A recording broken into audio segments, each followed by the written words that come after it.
পরদিন সকালে হাসা তার বউ বাচ্চাদের জন্য খাবার আর পানি আনতে বাইরে গেল। আর এদিকে হাসি তার ছানাগুলোকে নিয়ে ঘরের মধ্যেই বসে রইল। এইভাবেই কেটে যায় বেশ কিছুদিন। একদিন হাসা ও হাসি তার ছানাদেরকে ঘরের বাইরে নিয়ে খেলাধুলা করছিল। তখন বেশ একটু দূরে দাঁড়িয়ে বাঘ আর শিয়াল ওদেরকে দেখে ফেলে। আরে বাহ, এই দেখে হাঁসের খামার। চলো বাঘ মামা, হাঁসগুলো আমরা শিকার করে। থাম মিসকে, আমরা এখন এই হাঁস শিকার করতে পারবো না। যদি আমরা এখনই এদের উপর ঝাঁপিয়ে পড়ি আর শিকার করি, তাহলে অর্ধেক খাবার জঙ্গলের রাজা সিংহকে আবার দিতে হবে।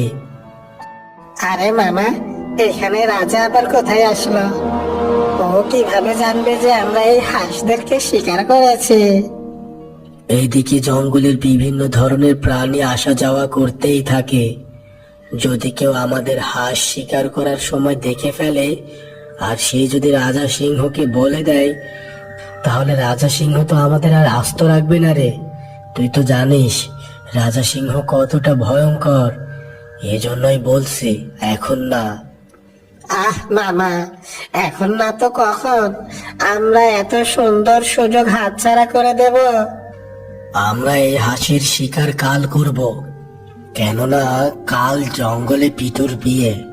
সবাই কাল বিয়েতে ব্যস্ত থাকবে, আর সেই সুযোগে আমরা এসে এই হাঁসদেরকে শিকার করব। এই না হলে বাঘ মামা, তোমার মাথায় তো চরম বুদ্ধি। ঠিক তখনই হাঁস তার ছানাগুলো নিয়ে ঘরের ভিতরে চলে গেল। এই দেখে শিয়াল বলে, বাঘ মামা, চলো এখন আমরা জঙ্গলের ভিতর চলে যাই। কাল সুযোগ বুঝে ওদেরকে শিকার করা যাবে। হ্যাঁ ঠিক আছে, চল। এরপর তারা জঙ্গলের মধ্যে চলে গেল।